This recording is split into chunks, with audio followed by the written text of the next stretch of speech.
ত্রাণ বিতরণ, তারপর বিভিন্ন ওই যে ডাকাতির যে আপনারা জানেন যে বর্তমানে পরিস্থিতিটা, তারপরে যে তারপর আমরা যে ত্রাণ দিয়েছি, তারপরে ওই যে 5ই আগস্টের আন্দোলন, বিভিন্ন কারণে বন্যার সময় আমরা যে ত্রাণ দিয়েছিলাম, আপনারা জানেন দেশের পরিস্থিতি অনেক খারাপ ছিল, যে কারণে আমাদের এসএসসি 25 ব্যাচ এই ক্ষেত্রে খুবই গুরুত্বপূর্ণ ভূমিকা পালন করেছে, যে জন্য আমাদের পরীক্ষা মানে পড়াশোনা খুবই ব্যাহত ঘটেছে। সেজন্য আমরা কিছু সময় চেয়েছি যেন পরীক্ষাটা একটু পিছিয়ে দেওয়া হয়।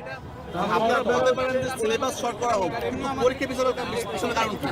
আমাদের সিলেবাসটা শেষ করার জন্য একটু আমরা তো পর্যাপ্ত সময়টা পাইনি, যে 5ই আগস্টের আন্দোলন, তারপরে বন্যার প্রবণতা, তারপরে এই জন্য বিভিন্ন কারণে আমাদের পড়ালেখা চুপ থাকো, বিভিন্ন কারণে আমরা পড়ালেখা ব্যাহত করেছি। সেজন্য আমরা কিছু সময় যাচ্ছি যে আমাদের সিলেবাসটা যেন সম্পূর্ণ একটু শেষ করার জন্য। গতবার দেখেছি যে এসএসসি বা এইচএসসি যারা পিছানোর আন্দোলন রয়েছে তারা জেলাভিত্তিক পর্যায়ে আন্দোলন করতে পেরেছে, এবং ঢাকা কেন্দ্রিক যে আন্দোলনগুলো হয়েছে সেগুলো অনেক বড় আকারে হয়েছে।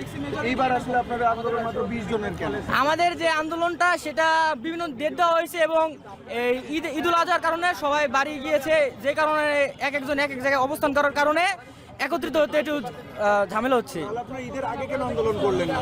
পরীক্ষার মাত্র 5-6 দিন আগে আপনারা আন্দোলন করলেন। আমরা এটার উদ্যোগ আরো